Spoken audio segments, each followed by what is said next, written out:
Nous commençons le dernier exemple de la leçon qui consiste à tracer les représentations graphiques des trois fonctions f, g et h.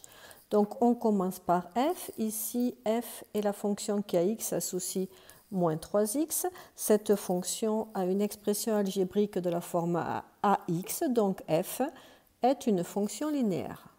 Et si c'est une fonction linéaire, alors sa représentation graphique est une droite qui passe par l'origine. Donc on va le marquer. Donc on trace une droite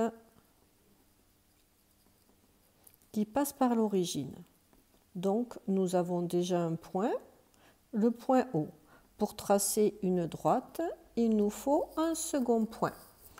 Donc pour trouver un second point, vous avez le choix, c'est vous qui donnez une valeur à x. Moi je vais prendre x égale 1. Si je calcule maintenant, je vais calculer l'image de 1. L'image de 1 c'est moins 3 fois 1, ce qui fait moins 3. Et donc le point A de coordonnées 1, moins 3 appartient à la droite qui représente f. Donc je vais prendre mon crayon. On sait que la droite passe par l'origine et on sait maintenant que la droite passe par 1, moins 3 qui est ici. Voici le point A. Donc je peux tracer la représentation graphique qui passe par l'origine ici. Voilà la droite qui représente la fonction f. Je vais l'appeler d indice f. On passe à la deuxième. La deuxième a une particularité. Cette fonction, on peut donner n'importe quelle valeur à x. Ce nombre aura toujours pour image 2. C'est une fonction affine particulière, c'est une fonction constante. H est une fonction constante, ce qui veut dire que si je prends n'importe quel nombre x, donc n'importe quelle abscisse, je vais finir constante, alors son image sera toujours 2. Par conséquent, sa représentation, donc on trace une droite qui a une particularité, tous ces points ont pour ordonnée 2, donc elle va être parallèle à l'axe des abscisses. Parallèle à l'axe des abscisses. Je vais tracer la droite ici, donc elle passe par exemple, 0, 2. Voilà, et donc je trace la parallèle à l'axe des abscisses qui passe par le point de coordonnées 0, 2. Ça, c'est la droite qui représente H. On termine avec la dernière que je vais écrire un peu en bas, juste en dessous.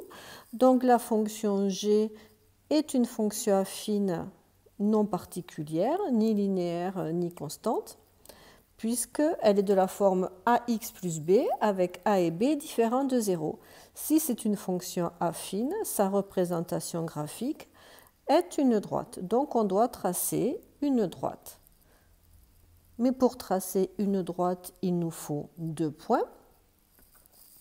Le premier que l'on prend, le plus simple, vous avez le choix, mais le plus simple, c'est quand même de prendre x égale 0. Comme ça, on calcule l'image de 0. Ça nous fait moins 3 fois 0 plus 4, ce qui fait 4. On retrouve l'ordonnée à l'origine. Et donc, le point C, je peux même l'appeler B, B de coordonnées 0, 4 appartient à la droite qui représente G. Il nous en faut un second. Donc, je vais choisir 2. Je calcule l'image de 2. L'image de 2, on remplace x par 2, ce qui nous donne moins 3 fois 2 plus 4, ce qui fait moins 6 plus 4, ce qui fait moins 2. Et donc, on a notre second point de coordonnées abscisse 2, ordonnée moins 2, qui appartient à la droite qui représente G. Je peux ainsi tracer maintenant la droite qui représente G. Elle passe par le point 0, 4, 1, 2, 3, 4, ici. Je vais marquer 4. Et elle passe par le point de coordonnées 2, moins 2, voilà, qui est ici. Donc, je vais tracer cette droite. voilà, que je vais appeler D indice H. Donc déjà, comme nous l'avons vu dans le cours, ces deux fonctions ont le même coefficient, ici. Donc ces deux droites D indice F et DH ont le même coefficient directeur qui est moins 3.